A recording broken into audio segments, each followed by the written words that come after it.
Hello dear friends, good evening to all of you. आप सभी मित्रों का इस यूट्यूब चैनल में हार्दिक स्वागत है। आज मैं आपके लिए लेकर आया हूँ कक्षा 11वीं भौतिक विज्ञान। अभी वार्षिक परीक्षाएं चल रही हैं, तो उस वार्षिक परीक्षा के अंदर फिजिक्स के लिए most important topic lesson wise मैं इस वीडियो के अंदर कवर करवाऊँगा।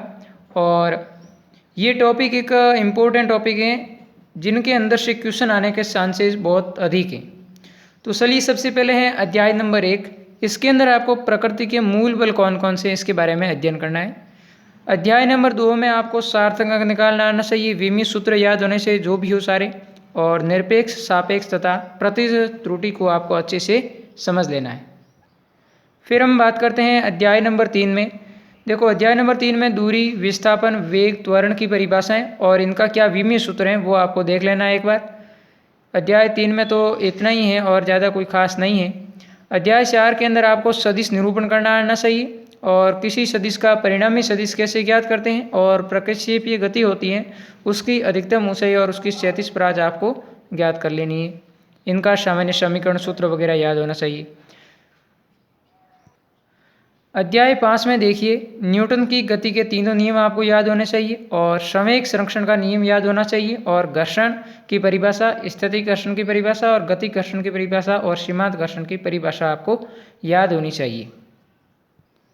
अब देखिए छठे चैप्टर के अंदर आपको कार्य ऊर्जा का प्रमेय, ऊर्जा संरक्षण का नियम, दो सदिशों का अदिश गुणनफल तथा प्रत्यास्थ या अप्रत्यास्थ टक्कर और एक विमीय व द्विविमीय प्रत्यास्थ टक्कर क्या होती है इसकी परिभाषाएं आपको याद होनी चाहिए।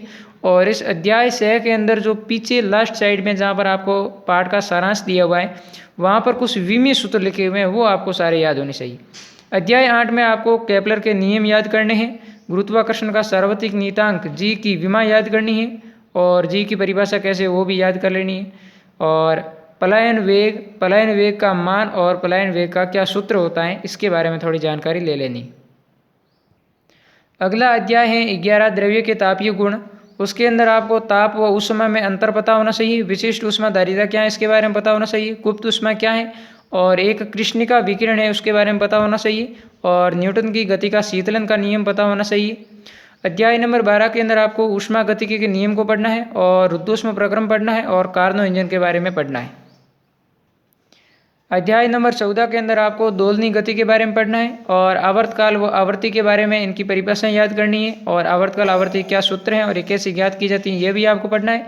और सरल आवर्त गति में वेग, त्वरण, विस्थापन वगैरह किस प्रकार से ज्ञात किया जाता है, मतलब आपको एक सरल आवर्त गति का समीकरण दे देगा और आपको पूछेगा कि इसमें वेग ज्ञात करो, विस्थापन ज्ञात करो, त्वरण ज्ञात करो, तो ये आपको ज्ञात करना आना चाहिए। तो वेग को कैसे ज्ञात करते हैं, विस्थापन का समय के सापेक्ष अवकलन, त्वरण वेग का समय के सापेक्ष अवकलन कर देना, ठीक है।